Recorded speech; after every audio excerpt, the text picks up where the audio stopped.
Hello. James chapter 1 verse 2 says, "Count it all joy when you face trials of many kinds." Acts 14 verse 22 says, "We must go through many hardships to enter the kingdom of God." I have heard it said many times that we need to maintain an attitude of gratitude.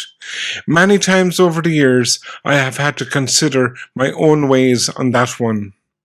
They say that an optimist sees a glass half full and that a pessimist sees a glass half empty.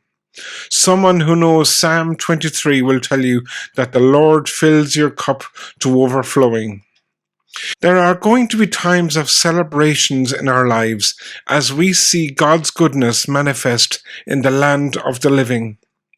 It's easy to be happy during those times, but it's also easy to forget our God when things are hunky-dory. Some of us haven't yet learned to be grateful.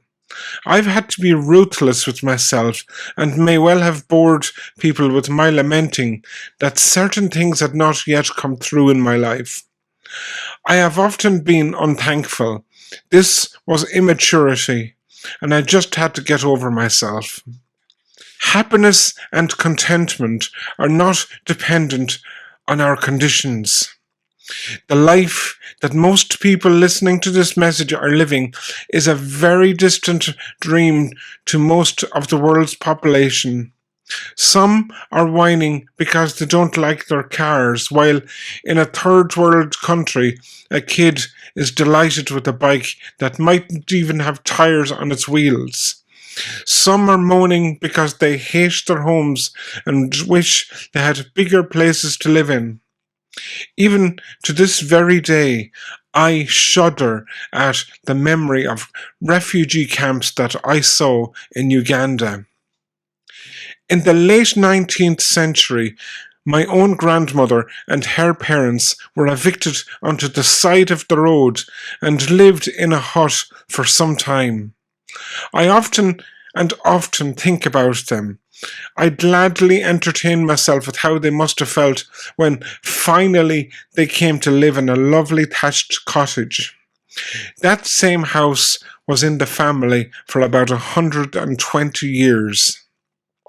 Listen, if our attitudes aren't right, no provision, even from the Lord, will please us. A man could be living in a mansion in Bel Air.